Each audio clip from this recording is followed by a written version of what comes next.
1980 ബി.ജെ.പിക്ക് രൂപം കൊടുത്ത കാലം മുതൽ ബി.ജെ.പി ഉത്തർപ്രദേശിലെ ഏറ്റവും വലിയ രാഷ്ട്രീയ പ്രചാരണ ആയുധമായിട്ട് ഉപയോഗിച്ചത് അയോധ്യയാണ്, രാമനെയാണ്. പക്ഷെ രാമൻ ബി.ജെ.പിയെ ഒരു ഇലക്ട്രൽ സാധ്യതയിൽ നിന്ന് രാമൻ സ്വയം പിന്മാറുകയും ബി.ജെ.പി ഇത് രാമനല്ലാത്ത അവസ്ഥയിലാണ് ഇലക്ഷനെ നേരിട്ടുകൊണ്ടിരിക്കുന്നത്.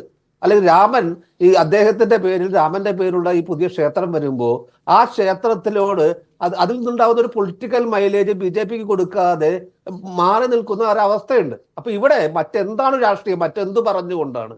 തീവ്രമായ വർഗീയത പറഞ്ഞുകൊണ്ട് ജനങ്ങളുടെ നഷ്ടപ്പെട്ട വിശ്വാസം തിരിച്ചു പിടിക്കാൻ പറ്റുമോ? അല്ലെങ്കിൽ കുറെ കൂടി ശക്തമായ വികസന രാഷ്ട്രീയം പറഞ്ഞുകൊണ്ട് തിരിച്ചു പിടിക്കാൻ പറ്റുമോ? ഇതിൽ ഏതാണ് ബി.ജെ.പി തീരുമാനിക്കാൻ പോകുന്നത് നമുക്ക് അറിഞ്ഞുകൂടാ.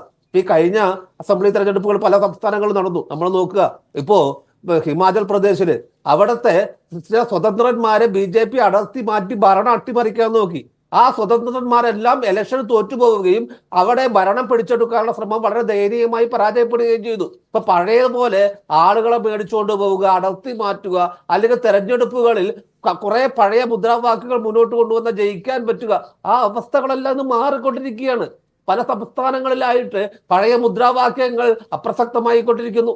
അത് യു പിയിൽ സംഭവിച്ചുകൂടെ? ഇപ്പൊ യു പിയിൽ നിന്ന് എന്തു പറഞ്ഞിട്ടാണ് അയോധ്യ ഒരു തരത്തിലും ക്ലിക്ക് ചെയ്യുന്നില്ല? പിന്നെ ഇപ്പൊ തന്നെ നമ്മുടെ ബി.ജെ.പിയുടെ സുഹൃത്ത് പറഞ്ഞതുപോലെ വലിയ തോതിലുള്ള ഒരു പ്രതിപക്ഷ കൺസോളിഡേഷൻ യു പിയിലുണ്ട്.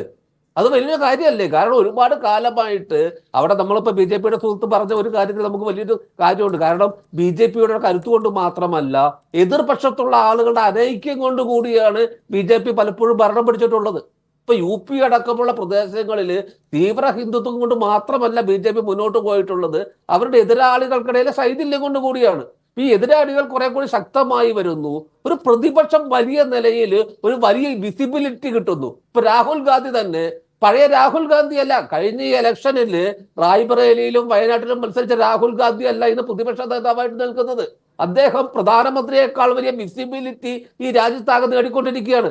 അദ്ദേഹം ഓരോ പ്രശ്നങ്ങൾ ഉണ്ടാകുന്ന സ്ഥലങ്ങളിലേക്ക് കടന്നു വരുന്നു. കഴിഞ്ഞ ദിവസം യു പിയിൽ ഉണ്ടായ വലിയ ദുരന്തം നടന്ന സ്ഥലത്തേക്ക് പോലും പ്രധാനമന്ത്രി പോയിട്ടില്ലെങ്കിലും പ്രതിപക്ഷ നേതാവ് കടന്നു ചെല്ലുന്നു. അപ്പൊ ഇങ്ങനെ ഇന്ത്യയുടെ ചരിത്രത്തിൽ തന്നെ വലിയ സാധ്യതകളുള്ള ഒരു പ്രതിപക്ഷ നേതാവ് വരുന്നു. ഒപ്പം തന്നെ അഖിലേഷ് യാദവിന്റെ നേതൃത്വത്തിൽ സമാജ്വാദി പാർട്ടി മാത്രമല്ല, ഒരു ഇന്ത്യ മുന്നണി അതിശക്തമായി തന്നെ ഉത്തർപ്രദേശിന് വലിയൊരു പ്രതിരോധ നിരയായിട്ട് മുന്നോട്ട് വരുന്നു. അപ്പൊ അവർ വളരെ കൃത്യമായിട്ട് ഈ മൗര്യയോട് പറയുന്നു, നിങ്ങൾ ഇപ്പുറത്തേക്ക് ഒരു 100 പേരെ കൊണ്ട് വന്നാൽ നിങ്ങൾ ഭരിച്ചോളൂ കുറച്ചു കാലം, ഇതൊക്കെ മുഖ്യമന്ത്രി ആയിരിക്കാൻ വലിയ ആഗ്രഹമുള്ളതല്ലേ, ഞങ്ങൾ നടത്തി തരാം എന്ന് വരെ പറയുന്ന ഒരു അവസ്ഥ എത്തുന്നുണ്ട്. ഇതിനെ എങ്ങനെ പ്രതികരിക്കണം, ഇതിനെ എങ്ങനെ നേരിടണം എന്നുള്ളതിലാണ് ബി.ജെ.പിയുടെ മുന്നിലുള്ള വലിയ കടമ്പ. അത് തീവ്ര വർഗീയത പറഞ്ഞുകൊണ്ടാകണോ? അതിന് വലിയ സാധ്യതയുണ്ടോ എന്നുള്ളത് വേറൊരു വശമാണ്. കാരണം പറയാവുന്നതിന്റെ പരമാവധി എല്ലാം പറഞ്ഞു. മുസ്ലിം വിരുദ്ധത പറഞ്ഞു നോക്കി, പൗരത്വ പ്രശ്നം പറഞ്ഞു നോക്കി, അയോധ്യയുമായി ബന്ധപ്പെട്ട വിഷയങ്ങൾ വളരെ വൈകാരികമായി കൊണ്ടുപോകാൻ നോക്കി. പക്ഷെ ഇത്തരത്തിലുള്ള ഈ മതാത്മകമായുള്ള പ്രചാരണങ്ങൾ നോക്കിയ ലോകത്ത് എവിടെയായാലും അത് ഒരുപാട് കാലം മുന്നോട്ട് കൊണ്ടുപോകാനാകില്ല.